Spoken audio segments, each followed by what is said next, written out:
नहीं है कि जिस व्यक्ति का 4 नंबर बर्थ है सिर्फ उन्हीं की मैरिज लाइफ खराब है या उन्हीं के डिवोर्स होते हैं। एक कंसल्टेशन में एग्जाम्पल है हमारा कि एक व्यक्ति जो कि धनु लगन का व्यक्ति है, मृगशिरा जन्म नक्षत्र, और उस व्यक्ति की गुरु बृहस्पति की महादशा, बुध की अंतर्दशा, शनि की प्रत्यंतर दशा, राहु की प्राण दशा और शुक्र की सूक्ष्म दशा एक्टिवेट है, जिस समय पे उसका विवाह सहम बिंदु एक्टिवेट है और शादी होती है। फीमेल चार्ट में जब उसका कुंडली मिलान किया गया तो वहाँ पर उसके 31 नंबर कुंडली मिलान में बिंदु बने हुए थे, और मैरिज के 1 वीक के बाद ही उन्होंने एक दूसरे से डिवोर्स की रिगार्डिंग उनकी बातचीत स्टार्ट होती है, और 6 महीने के बाद डिवोर्स हो भी जाता है। अब इसमें जो मेजर इवेंट है वो उनका पंचांग का मिसमैच है। उस व्यक्ति की कुंडली में जो शोभन योग का व्यक्ति है और एकादशी तिथि बॉर्न व्यक्ति है और बुधवार को उसका जन्म है, उसकी जो शादी है जिस लड़की से होती है वो चतुर्दशी तिथि बॉर्न है और अतिगंड योग उनकी कुंडली में बना हुआ है।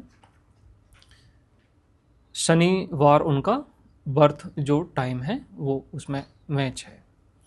तो इसमें क्या है कि शुक्ल पक्ष कृष्ण पक्ष जो तिथि है, कुछ तिथियां ऐसी हैं जो एक दूसरे के वर्किंग के अपोजिट होती हैं। अगर आप एकादशी तिथि बॉर्न व्यक्ति हैं तो आप में थोड़ा सा एग्रेशन होना स्वाभाविक है।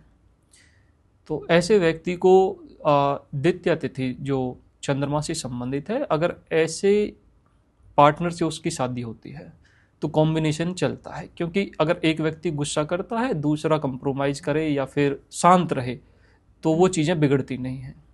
लेकिन वहीं पर अगर एक व्यक्ति जो कि मंगल ग्रह प्रोमिनेंट है और दूसरी तरफ राहु प्रोमिनेंट व्यक्ति हो, तो उन दोनों में तो एक दूसरे का जो इल्यूजन का कंडीशन बनती है वो चीज़ों को खराब कर देती है। तो इसमें जो पंचांग के पहलू हैं हमारे, वाणिज्यकरण और कौलवकरण, एक दूसरे की जो वर्किंग को एक्सप्लेन कर रहे हैं, इन सभी चीज़ों को मैच करके अगर एक कुंडली मिलान को किया जाए तो उसका काफ़ी अच्छा रिजल्ट है। लेकिन ऐसा नहीं है कि एक व्यक्ति 4 नंबर या 8 नंबर है, आप उससे शादी मत कीजिए, आप उसके साथ व्यापार मत कीजिए, ये सिर्फ लोगों को डराने वाली चीज़ें हैं। जी, अभी जैसे मैं चाहती हूँ कि थोड़ा सा आप लोगों को ये बताएं कि वो कुंडली को खुद भी कैसे देख सकते हैं। तो जैसे कि मैंने अभी एक कुंडली निकाला हुआ है, तो जैसे मान लीजिए कि लग्न में अगर 7 लिखा है तो उसे हम क्या कहेंगे कि अगर लग्न खाली है और सिर्फ 7 लिखा है तो इसका क्या अर्थ हुआ? जी देखिए, जो तुला लगन है, तुला लगन का जो मेल या फीमेल जो भी जातक है वो अपने आप को काफ़ी बैलेंसिंग स्टेज में रखना पसंद करता है। वो ना तो ज़्यादा इमोशनल कंडीशन को प्रेफरेंस करते हैं और ना ही ज़्यादा एग्रेशन को। उनके लिए उनकी व्यक्तिगत लाइफ, उनकी पारिवारिक लाइफ और उनकी प्रोफेशनल लाइफ बहुत ही बैलेंसिंग कंडीशन पे चलती है। अगर ऐसे व्यक्ति को फाइनेंशियल प्रॉब्लम फेस करनी पड़ रही है तो वो बहुत ही कम समय में चीज़ों को फिर से बैक कर लेते हैं। ये उनके व्यक्तिगत जीवन का एक पहलू है।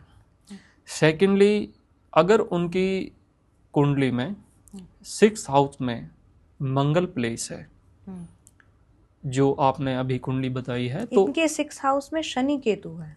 जी जी, ये तो बड़ा खतरनाक सा सुन के ही लगता है कि 6th हाउस में शनि और केतु बैठे हुए हैं एक साथ। जी नहीं, देखिए सैटर्न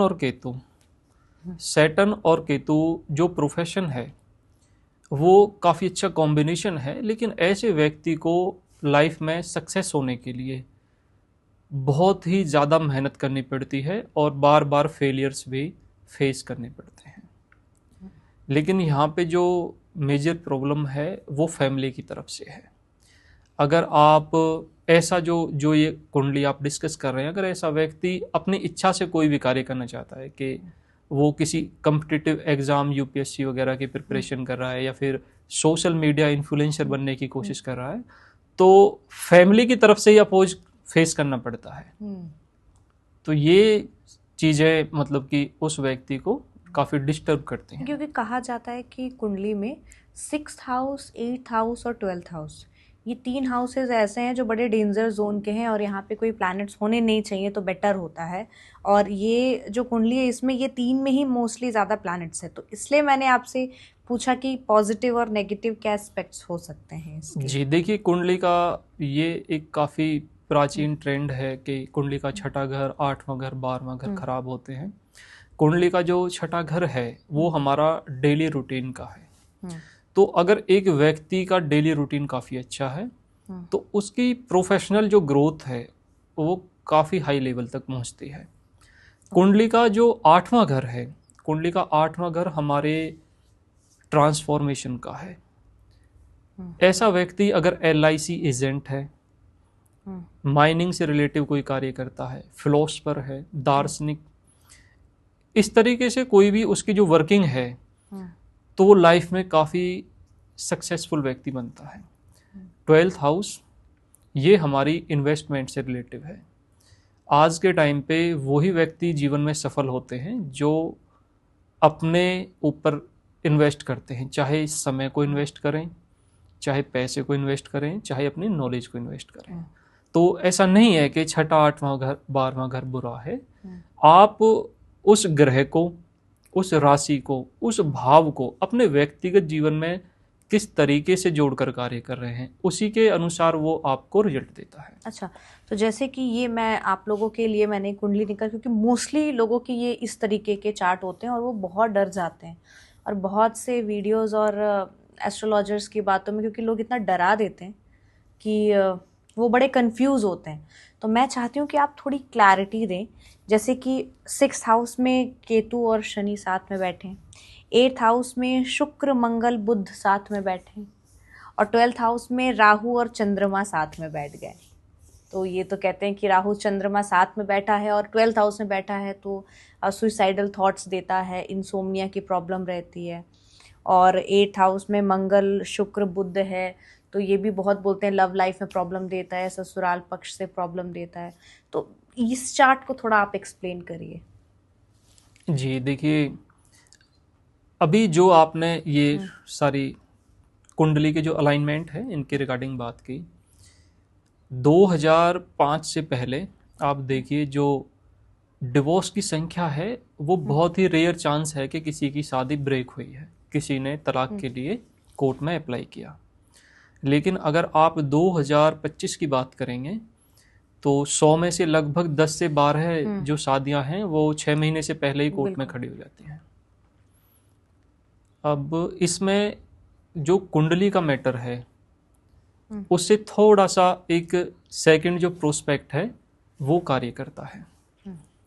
2005 के बाद ये जो डिवोर्स बढ़े, इसका जो मेनली रीज़न है वो है कि दिल्ली NCR के एरिया में जितना पैसा लोगों के पास बढ़ा, उनकी इच्छाएं, उनकी जो डिजायर्स हैं उसमें काफ़ी सारी वृद्धि देखने के लिए मिलती है।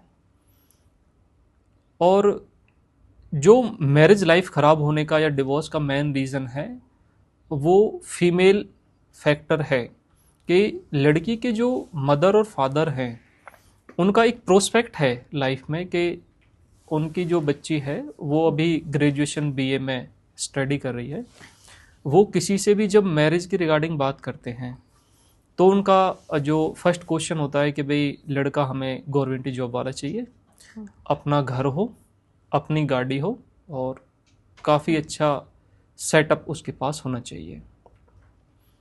तो एक बच्चे के मन में, एक लड़की के मन में माता पिता की तरफ से लगभग 18-19 वर्ष की एज में ही एक प्रोस्पेक्ट बना दिया जाता है कि उससे जिसकी शादी होगी वो बिल्कुल एक राजकुमार जैसा जो लाइफ थॉट है वो चलेगा।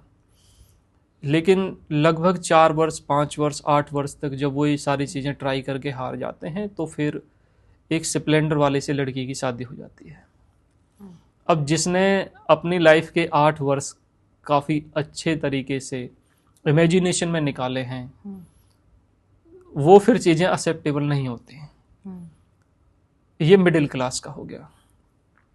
और जो हाई क्लास है वहाँ पे थॉट प्रोसेस इस प्रकार से लोगों का बना हुआ है कि वो रिलेशनशिप को ज़्यादा तवज्जो नहीं देते, क्योंकि जिनके मदर फादर की पूरी उम्र ही अकेले निकली है, जॉइंट फैमिली को वो जानते ही नहीं, तो उन्हें आगे का प्रारूप भी ऐसा ही चाहिए।